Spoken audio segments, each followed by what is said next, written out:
함께 나누실 성경 말씀 사무엘상 18장 5절에서 9절의 말씀입니다.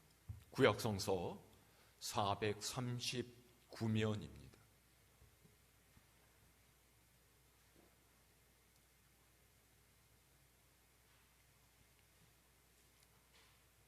사무엘상 18장 5절로 9절의 말씀, 제가 한 절, 여러분이 한 절, 한 절씩 교독합니다.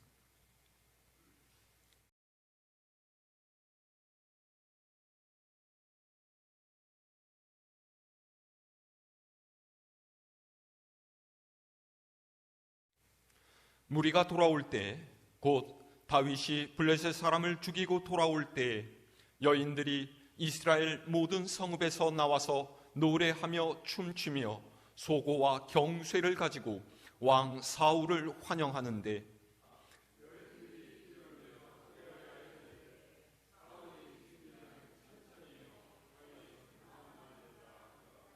사울이 그 말에 불쾌하여 심히 노하여 이르되, 다윗에게는 만만을 돌리고 내게는 천천만 돌리니 그가 더 얻을 것이 나라 말고 무엇이냐 하고. 아멘. 할렐루야. 우리가 살면서 빠지기 쉬운 유혹 중에 하나는 바로 다른 사람과 나를 비교하면서 스스로를 높이려고 하는 마음입니다. 비교하는 마음으로부터 열등감이나 우월감이 생겨나고요, 또 질투와 미움이 돋아나고 죄의 뿌리가 뻗어가기 시작하죠. 그리고 이 비교를 적나라하게 드러내는 것이 바로 숫자입니다. 내가 가진 것이 얼마나 되는지, 나를 칭찬해주고 좋아해주는 사람들이 얼마나 많은지, 또 내가 저 사람보다 나은 것이 얼마나 되는지 세어보고 비교할 때부터 문제가 시작되는 거예요. 요즘 유튜브 많이 보시지 않습니까? 저는 유튜브는 젊은 사람들만 보는 줄 알았는데 오히려 어르신들께서 더 잘 보시더라고요. 2년 전인가 저희 어머니께 핸드폰을 장만을 해드렸습니다. 그 전까지 저희 어머니 핸드폰을 쓰시지 않았어요. 사드린다고 해도 아유 쓸 일도 없다 뭐 이렇게 하시더니 또 다들 가지고 다니시니까 나도 하나쯤 있어야 되겠다, 그런 생각이 드셨나 봐요. 핸드폰을 하나 장만을 해드렸는데 저희 어머니 아직 문자를 못 보내십니다. 오직 전화를 걸고 받고, 그리고 하는 게 한 가지가 있어요. 뭘까요? 유튜브 보는 거예요. 유튜브 보는 건 어떻게 배우셨는지 모르겠어요. 근데 하루 종일 유튜브를 보신다는 거예요. 나이 들어서 건강에 좋은 음식이 뭔지, 허리가 아픈데 집에서 어떤 운동을 해야지 나은지. 그래서 참 신기하다 이렇게 생각을 했어요. 근데 여러분 유튜브 보시면 알지만은 어떤 채널은요 구독자 수가 100만 명이 넘고요, 또 어떤 채널은 구독자가 몇십 명도 안 됩니다. 그러면 우리는 보통 어떻게 해요?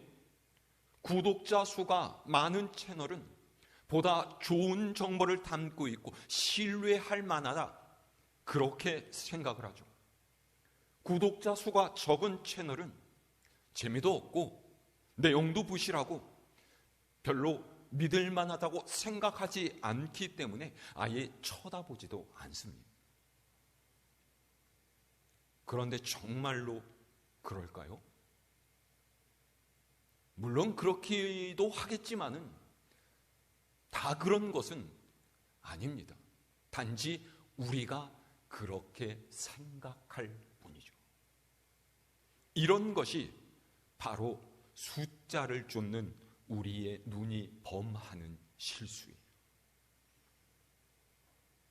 비단 우리의 일상뿐만이 아니라 신앙생활에 있어서도 마찬가지입니다.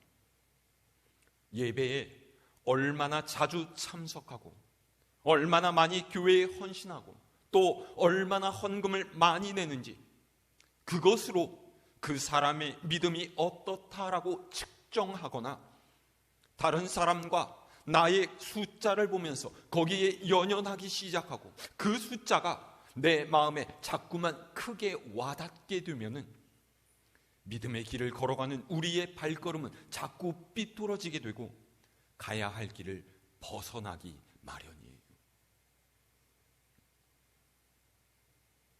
그런데 우리는 이 사실을 알고 있으면서도 무의식 중에 이런 세상의 방식을 받아들이고 쫓아가고 있죠.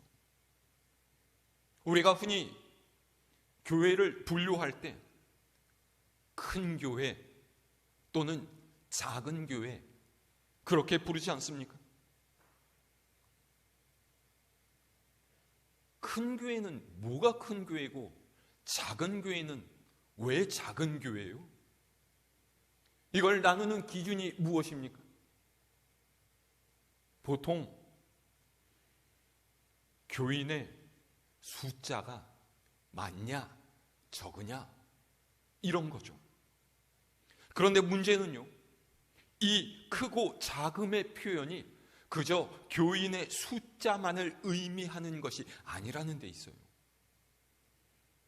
우리는 무의식 중에요, 큰 교회는 좋은 교회, 훌륭한 교회 이렇게 생각을 하고, 작은 교회는 부족한 교회고 뭔가 바뀌고 개선해야 할 문제가 있는 교회 이렇게 생각하기 마련인 거죠.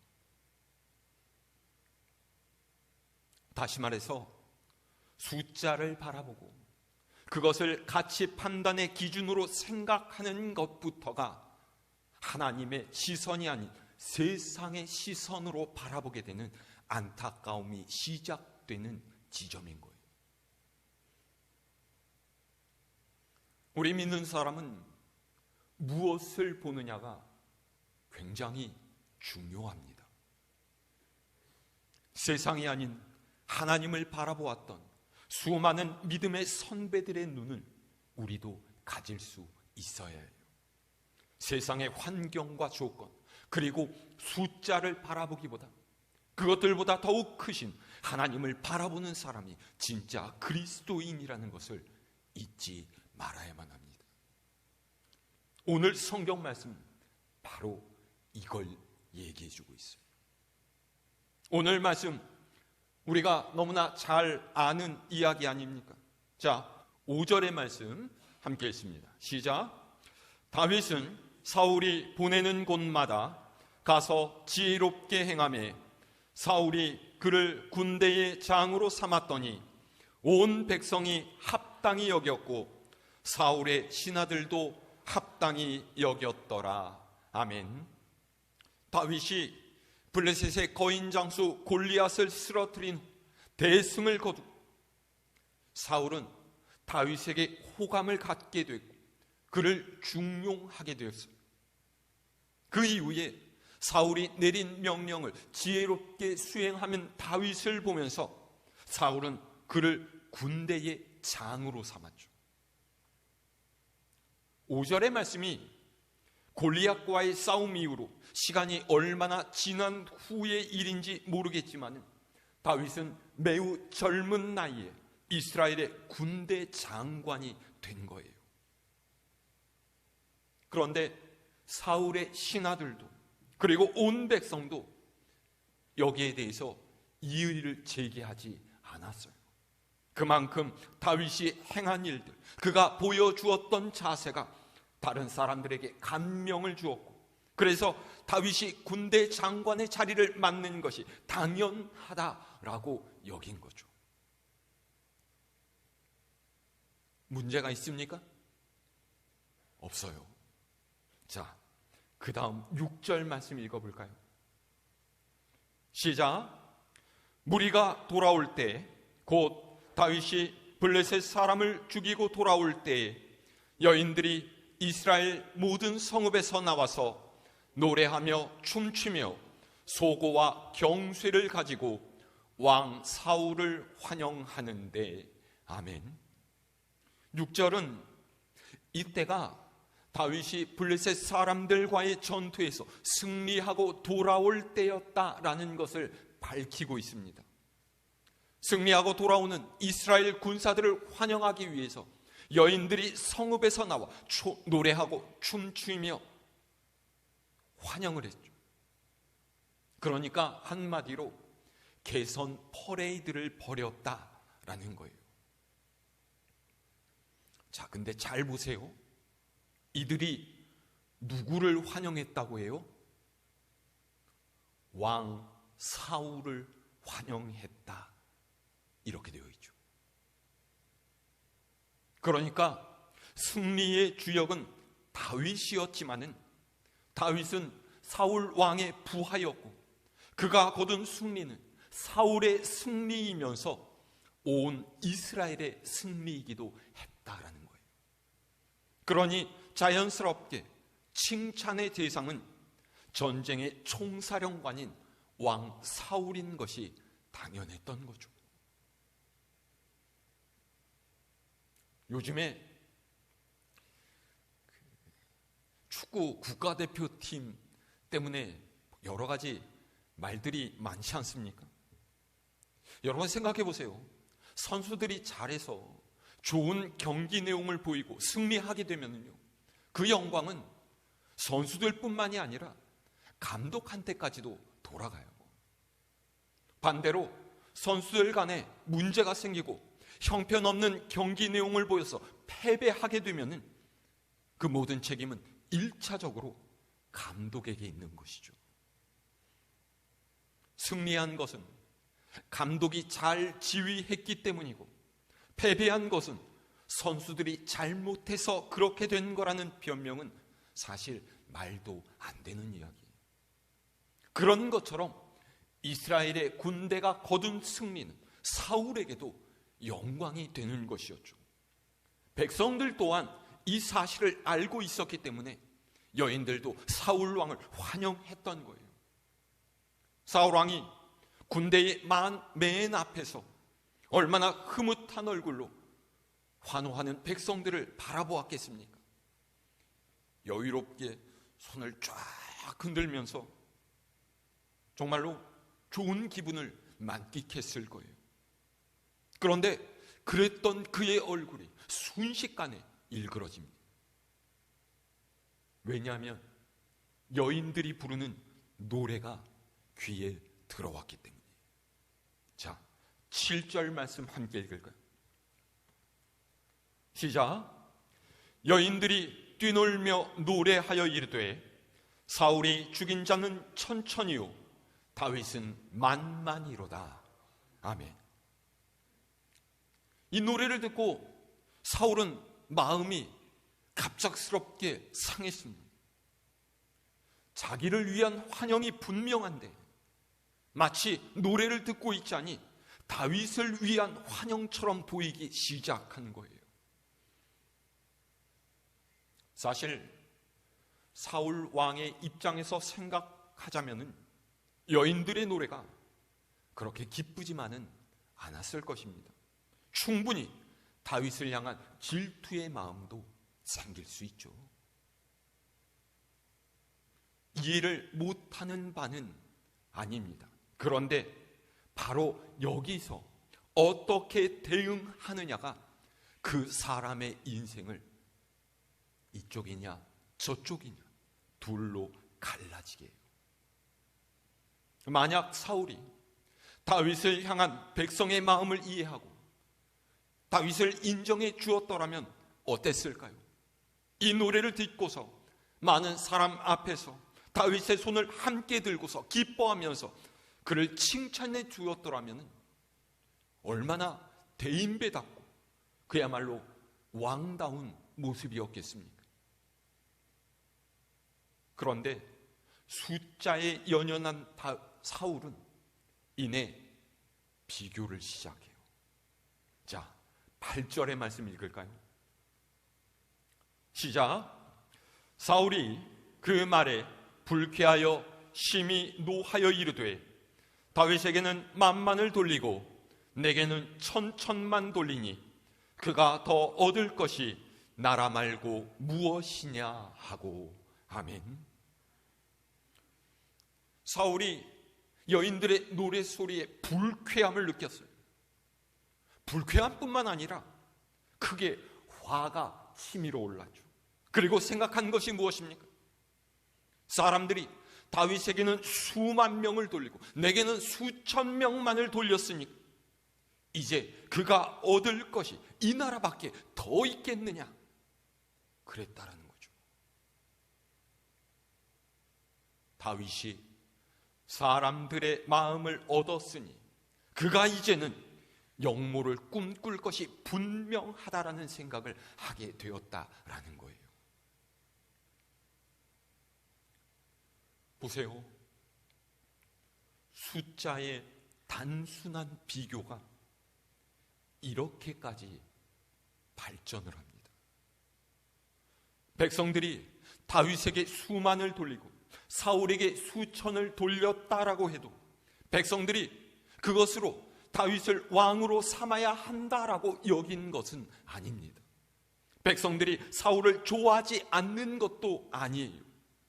사울 혼자서 자신과 다윗을 비교하면서 다윗이 왕의 자리를 탐내고 있다라는 망상에 빠져든 거죠. 순식간에 자신의 믿음직한 수하요 장군인 다윗은 사라지고 왕의 자리를 탐내는 경계대상 다윗이 만들어졌어요. 그래서 사울이 어떻게 합니까? 자, 9절의 말씀입니다. 시작. 그날 후로 사울이 다윗을 주목하였더라. 아멘. 우리가 읽은 개역 개정 성경으로는 사울이 다윗을 주목했다라는 표현을 쓰고 있습니다.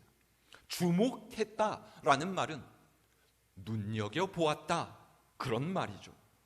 그런데 세번역 성경은 표현이 조금 다르게 되어 있어요. 뭐라고 되어 있냐면 그날부터 사울은 다윗을 시기하고 의심하기 시작하였다, 이렇게 되어 있습니다. 뜻이 조금 더 분명하죠? 시기하고 의심하기 시작했다. 왜 시기한 거예요? 백성들이 자신보다 다윗을 더 사랑하는 것을 견딜 수가 없었기 때문이에요. 뭘 의심했습니까? 다윗이 그런 백성들의 마음을 이용해서 자신의 왕위를 빼앗으려 하지 않을까 의심했다라는 것이죠. 뭐가 문제입니까? 그의 중심이 하나님이 아닌 세상의 숫자에 가 있었다라는 것이 문제예요. 보세요. 이스라엘의 왕은 사람들의 인기 투표로 선출되는 자리가 아닙니다. 하나님께서 그분의 뜻에 합당한 자를 택하시고 기름 부어서 세우시는 자리예요. 그런데 사울은 자신을 왕으로 세우신 하나님보다 사람을 더욱 의식했어요. 세상이 나를 어떻게 바라보고 있는지, 얼마나 많은 사람이 자신을 좋아하고 따르냐, 그것을 중요하게 생각했죠. 그래서 그 인기를 다윗에게 빼앗겼다라고 생각하니까 사울이 견딜 수가 없었던 거예요. 오늘 우리가 읽지는 않았지만 이 다음 말씀은요, 사울의 굉장히 극단적인 행동이 기록이 되어 있어요. 자, 우리 오늘 말씀 아래 10절에서 11절 말씀 읽어볼까요? 10절로 11절까지 시작. 그 이튿날 하나님께서 부리시는 악령이 사울에게 힘있게 내림에 그가 집안에서 정신없이 떠들어대므로 다윗이 평일과 같이 손으로 수금을 타는데 그때 사울의 손에 창이 있는지라 그가 스스로 이르기를 내가 다윗을 벽에 박으리라 하고 사울이 그 창을 던졌으나 다윗이 그의 앞에서 2번 피하였더라. 아멘. 이튿날에 사울이 악령에게 시달려서 집안에서 정신없이 떠들어댔다라고 해요. 그러니까 자신이 무엇을 말하는지도 제대로 알지 못한 채 그저 입에서 나오는 대로 내뱉었다라는 것이죠. 사울을 이렇게 만든 악령의 정체가 무엇입니까? 불안함이고 조바심이고 두려움이에요. 자신에게 향해 있던 백성들의 마음이 옮겨져 갔다. 내 왕위가 빼앗길지도 모른다라는 불안함이 그를 정신없이 떠들어대게 했던 것이죠. 그리고 그때 다윗이 평소처럼 사울을 진정시키기 위해 수금을 연주했습니다. 그러자 이 모습을 본 사울의 마음에 갑작스럽게 적개심이 일어났어요. 저놈만 없다면 내가 이렇게 불안해할 이유가 없지 않은 이 창을 던져서 저놈을 죽여버리자. 그런 생각이 든 거죠. 그래서 사울이 다윗을 향해 창을 던져 죽이려고 했어요. 한 번 던져 실패하니까 다시 던져 2번을 가까스로 피한 다윗이 사울을 피해 빠져나왔어요.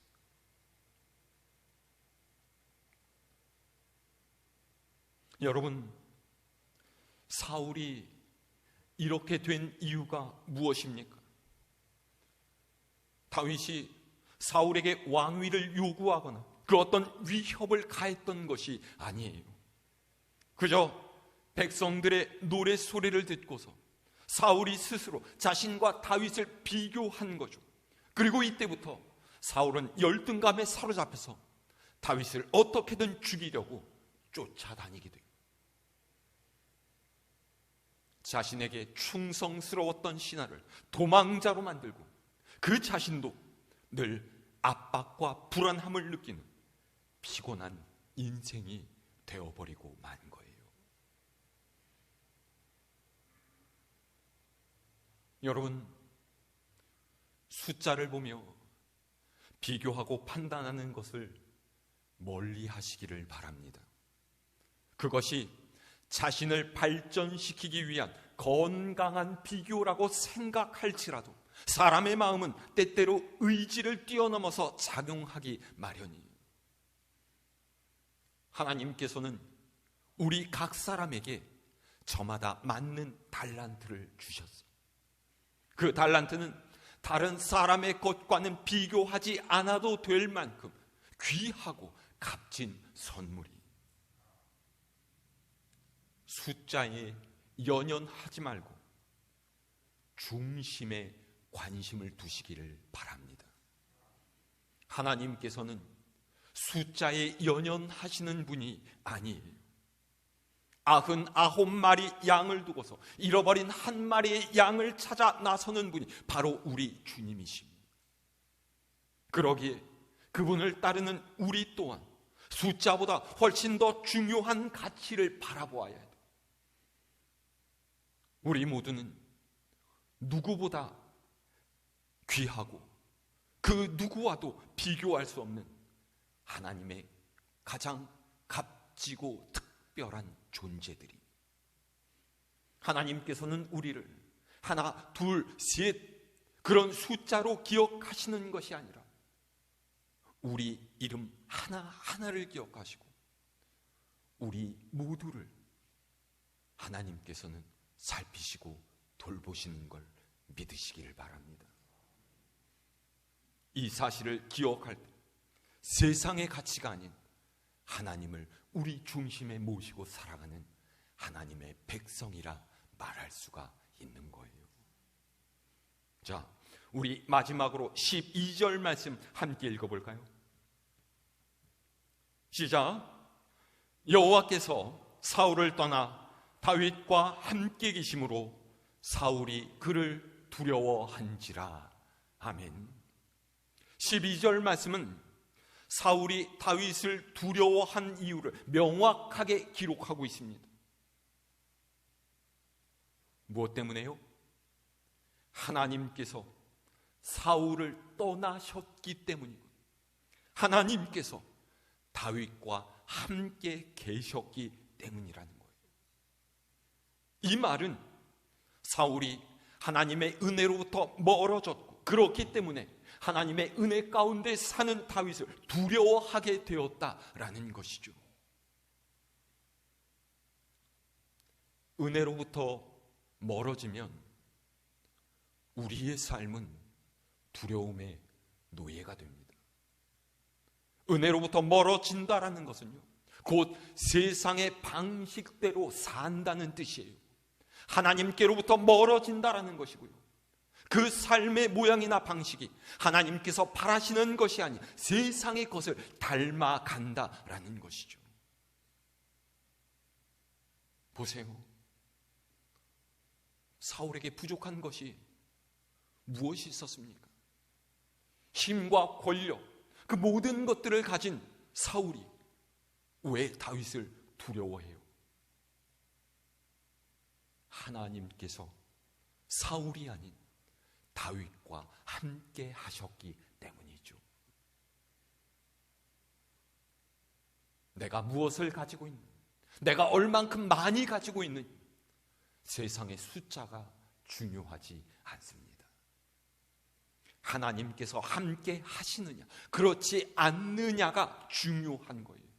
세상의 모든 것을 다 가졌을지라도 하나님께서 함께 하시지 않는 인생은 두려움과 불안 가운데 살아갈 수밖에 없습니다.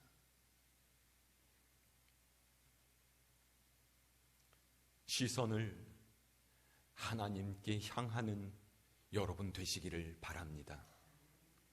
숫자의 얽매인 세상의 가치를 내려놓고 하나님께 속한 사람답게 살아가는 여러분 되시기를 바랍니다. 하나님께서 나와 함께 하심을 기뻐하고 감사하며 날마다 은혜 안에 머무르는 인생을 살아가는 여러분 모두가 될 수 있기를 우리 주님의 이름으로 축원합니다.